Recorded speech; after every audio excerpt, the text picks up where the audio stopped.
Welcome to the conversation. I am Joy. We thank God it's Monday. Which one is? Thank God it's Monday. Yeah. Instead of thank God it's Friday. Good morning, everyone. I am Adebimpe Omotayo. And you asked the question, how was your weekend? My weekend was beautiful. It was full of activities. It was smooth. It was How was the party? splendid. I did not go. You didn't go? Yes, I just wanted to stay in bed, eat, sleep. Staying in bed instead of working, and exercising. watch Ajibola. You see that exercising, eh? By the time, maybe when you reduce the distance. do you know where the first day I joined them? I was carrying my legs on my head. I couldn't do anything that day for the rest of the day. I was just in bed. I couldn't. But if you had continued, I'm sure by now you'd have gotten used to it. It's not for Okay. you. I don't know. Before we take our news point this morning, too many things trended over the weekend. The killings in Osun State because of the August 15 gubernatorial election in Osun State, and of course the Falcons, Super Falcons they call them, they lost yesterday to Cameroon, 1-0. I remember quite well that at the beginning of this competition, Abimbola and I had a conversation as to the strength and the creativity of this team. And then, even though I'm not a prophet of doom, I did say that these particular Falcons, they're not going to go far in the competition. And we saw that played out yesterday when they lost to Cameroon. And unfortunately for Nigeria, we are not able to get one of those 4 tickets, semi-final tickets, to qualify for the World Cup in 2027. So it's going to be an Israelite journey for the Falcons if indeed they intend to play at the next World Cup. Israelite journey. Okay. Ajibola, now that you're starting with Israelite journey. Yes, as you said, I also observed. I didn't watch the match, but I noticed that they weren't playing as well as they have been or they should have. And of course, I also agree that they can't go far. They can't. They weren't playing well. What was wrong with Agbabola self? What was wrong with her? Is she too old? Age is catching up. Yeah. Yeah. And you know, most times that particular saying that the older the wine, the better it becomes, sometimes it doesn't work, especially in football. No, Yeah, not with for football. Not for So that's it. The Super Falcons, hopefully they should be on their way home now. They're not coming back now. Okay, day after tomorrow they'll be back in Nigeria. African champion. 10-time champion of Africa. But It's a unfortunately, game now. You win some, you lose some. you win. So if you want to lose, you lose You lose respectfully. honorably. Thank you, Ajibola. Is You there lose any- honorably. Has anyone ever lost honorably?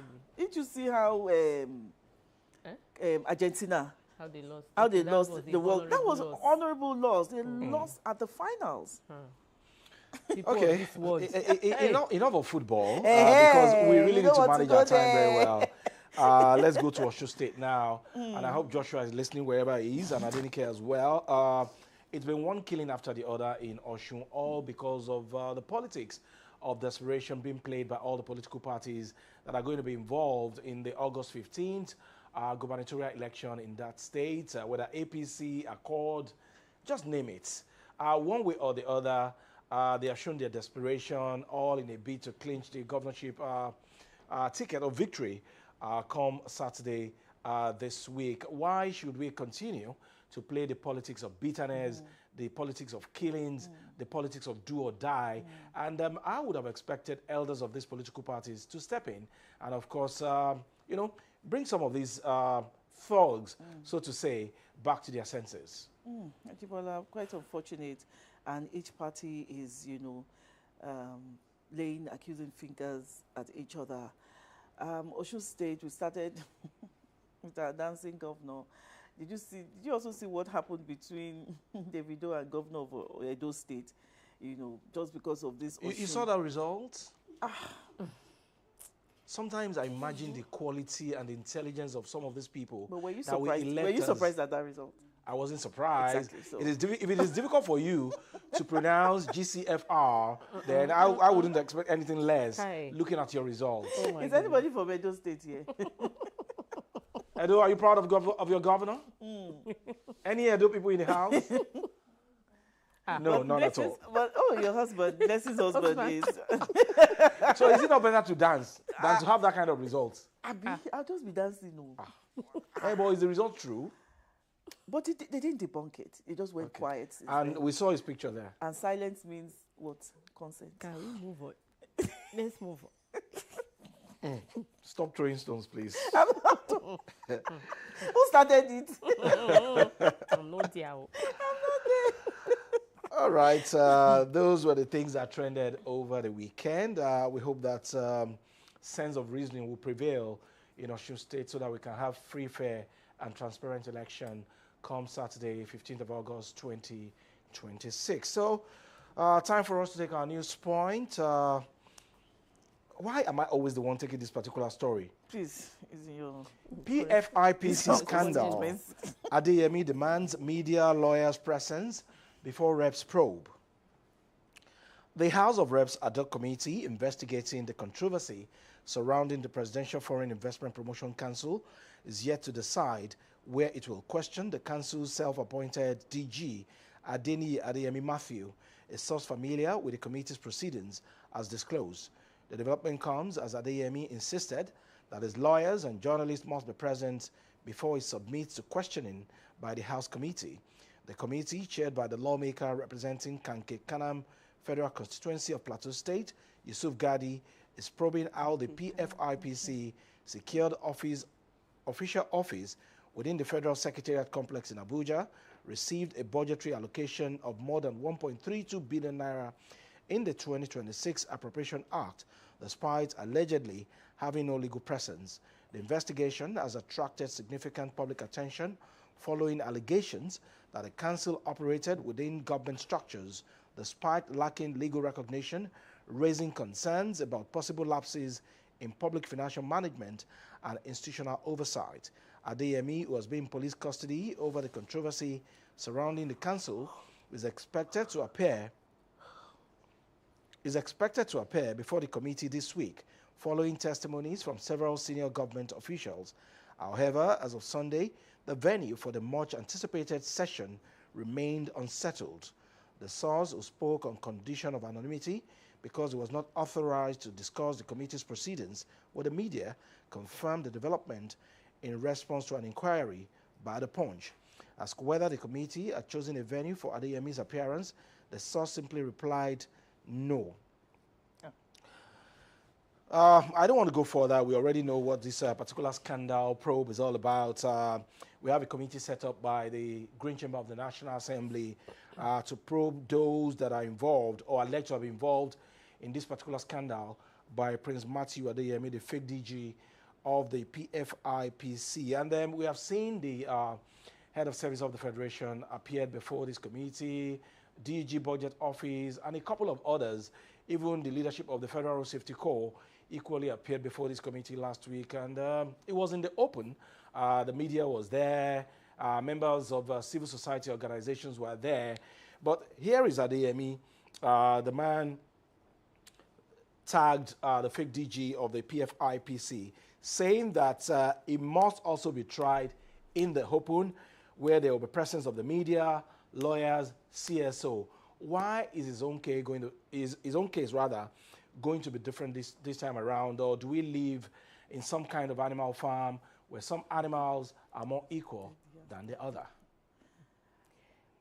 Honestly, I don't understand why his own questioning should be done in secret. I mean, this is an issue that everyone in Nigeria is following. And I just think that now, this is my own opinion. In all fairness, his questioning should be done in the open. And since he's asking for the presence of the media, that's like saying that you want it to be transmitted live, right? You know, and of course his lawyers should also be there. But why they want to do this in secret is what I cannot understand. Okay, I do agree with you, Joy. I'm still asking that question. How could he have, acquired an office? How was he allocated a budget? Why was he representing himself as a DG of that particular agency? Fictitious agency. And though it is alleged that, he's been a serial scammer, I still believe he is a Nigerian and should be treated like others have been treated. He still has his right So until his trial should be open. Yes. Okay, we'll see what members of the committee will do. If indeed they will listen to Prince Matthew Adeyemi and, of course, do the needful, show transparency, fairness in this trial. Why do you want to try him behind closed doors when you have tried others in the open?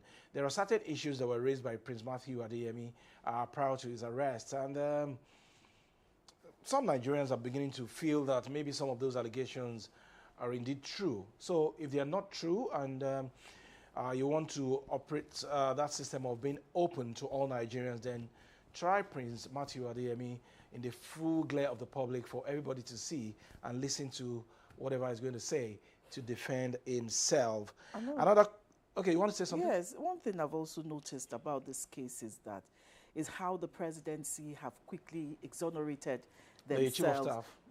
Yes, I'm not saying or themselves. Themselves, the presidency, and they're now making it look as if it's just about him.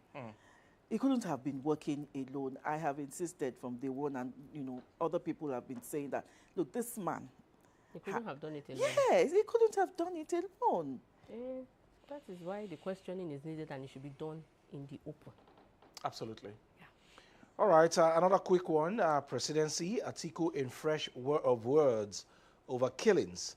The presidency on Sunday tackled former Vice President Atiku Abubakar's claim that the reported 5,091 Nigerians killed in violent incidents over a 3-month period was an indictment on President Bola Tinubu's government, insisting that security agencies had, in the same window, killed more than 13,000 terrorists and rescued thousands more Nigerians from captivity.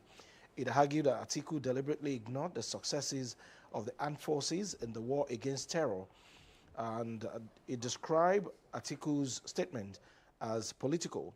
Senior Special Assistant to the President of Media and Publicity, Temitope Ajayi, made this assertion in an interview with one of our correspondents, responding to a statement earlier made on Sunday by Atiku's Senior Special Assistant on Public Communication, Frank Schweib. Atiku described President Bola Tinubu's security record as soaked in blood and cited 5,000 death toll as grounds for government removal. Reacting, Ajayi said, in the last 3 months, the security agencies have, according to official figures, killed between 13,000 to 20,000 terrorists. They have rescued at least 10,000 of Nigerians across the DSS, the police, the military, and this is according to the official report. He argued that Atiku's silence on those figures was deliberate and political. So, what say you to these comments and the trade of words between the essay to the president on public communication and that of Atiku? I do agree with some of the issues raised by both parties, but then it's not been gloomy completely. We have seen the armed forces doing some good job, rescuing people. Oriri, your state is there, Kwara State, Niger State, and a couple of other places where Nigerians were rescued. And for me, sometimes I question some of the allegations being raised by the opposition parties in Nigeria against the presidency. When certain things are going in a direction that you like, does it cost you anything to come out and commend Mr. President or this administration that indeed you have done well in this direction? Of course, it costs them a lot. They cannot, acknowledge and start to commend opposition. Where does their own interest now lie? Mr. Atiku Abubakar or Chief Atiku Abubakar or Dr. Atiku Abubakar, this man, do you know he's going to be 80 years old? I think he's going to be 80 years old sometime in November. I know my dad is about 2 years older than him. And I listen to some of the things he says. Sometimes I think maybe old age is catching up on him. Some of the things he utters, is not even aware of it. Because why would you always come out, always come out to talk about the negative things? You shouldn't be presenting, yourself in that way. You're an elder statesman. Yeah. Give kudos When it is needed. When it is needed. Okay, let's quickly run because of time. They've been great, Joy, on your story. Okay, I'm taking APC. Since we're still discussing politics. Okay. APC beats INEC deadline, uploads all candidates for 2027 elections. The ruling All Progressives Congress has completed the electronic upload of its candidates for all elective positions ahead of the 2027 general elections, beating the deadline set by the Independent National Electoral Commission. The national chairman of the party, Professor Netawe Yiwagda, said this on Sunday, describing the early completion of the exercise as evidence of the APC's organizational strengths, internal coordination and preparedness for the elections. The party's announcement came as political parties race to meet INEC's deadline for the submission of candidates through its online portal. INEC had initially fixed Saturday, August 8, 2026 as the deadline for the exercise, but extended it by 3 days to Tuesday, August 11, following appeals from some political parties that were yet to complete their submissions. Yes, the story, the summary of all this is that APC has completed uploading of all its Case closed. candidates. Case closed. So End of discussion. They are ready for 2027. I thought you said they are ready for war. Okay. Okay. Okay, over here in Lagos, Sanwo-Olu, Lagos Badagry Bridge, safe despite vandalism. That's coming from Governor Babajide Sanwo-Olu, and he has assured motorists and residents that the vandalized section of a bridge along the Lagos Badagry Expressway remains structurally sound despite vandals removing some fittings. He gave the assurance on Saturday after inspecting the affected bridge at Vin Niger in Amuwodofin local government area, saying the vandalism had not compromised the structure's integrity. He, however, warned that government will pursue those responsible for vandalizing the bridge and other public infrastructure, including those who buy or sell materials stolen from government facilities. He urged residents to report suspicious activities rather than assume that the responsibility for protecting public assets rested solely with government agencies. And I quote, he says, "When you see something, you should say something. Government is not going to be there 24/7. People should know that they also have a responsibility for themselves and for the government to speak out." Let me end it here. And it's also good that we are discussing this on this side of the conversation when it's time. We'll be discussing civic responsibility and protection of public infrastructure. Now, again, I think people need to understand that these facilities provided by government are for you and I. When you vandalize any public facility, you are not doing Sanwo-Olu. You are not doing the deputy governor. You are doing you, and you are doing me. We'll be having more of that during our segment of the conversation later on the show.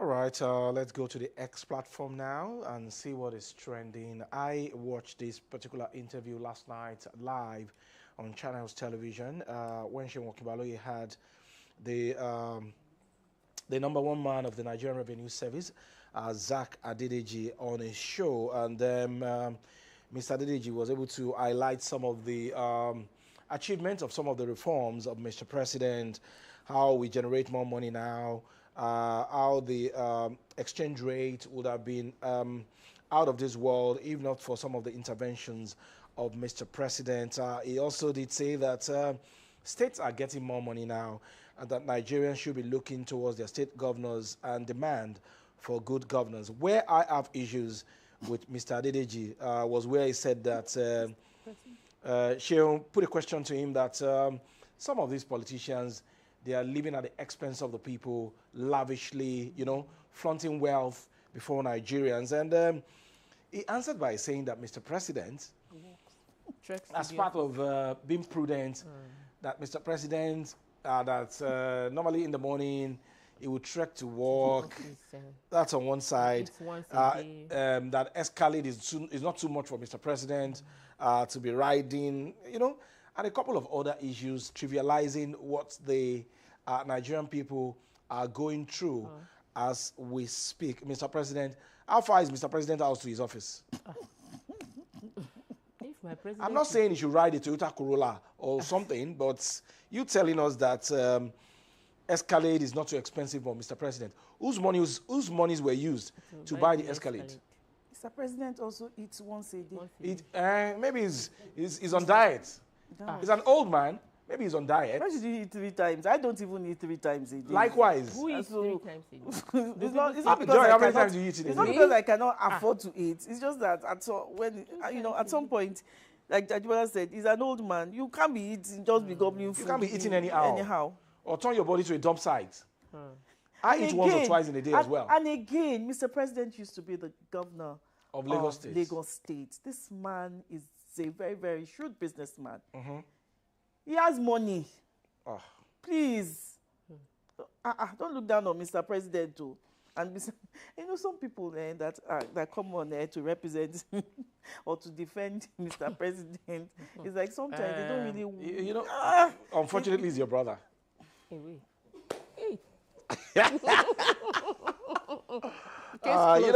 When you hear some people... He's not from Ibadan. When you hear some people He's from speak... Ogbomoso. Where is Ogbomoso? He's in Oyo State. Are you not from Oyo State? Adeleke is my brother, the governor of Osun State. And when you hear some people... My producer, you see what I'm going to do to you. You're dancing governor. Just go and face that one. So that's it. Zach Adedeji, the chairman of Nigerian Revenue Service, trending because of the interview that he granted on Channels Television yesterday. Different reactions. Some were in support of some of his statements, and some were giving the chairman Basbos on X. But I like the fact when he said, when he was Commissioner for Finance in Oyo State. In Oyo State about 11 years ago, he remembers how they used to rush to Abuja to come and seek for bailouts. But no governor today in the last 3 years, is doing that. Because they have more monies now. Yeah. It is well.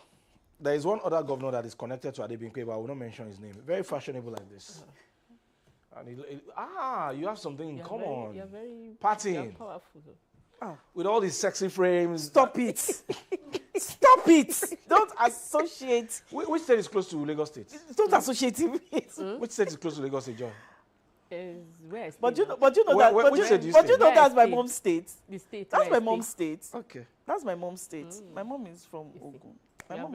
My mom is from Ogun State. I know we have and I know Lagos, you are talking about Oyo, Ogun, Osun, Ondo, Ekiti. So go and figure it out. We need to go, Ajibola. Yes, we'll take a break on the program at this moment.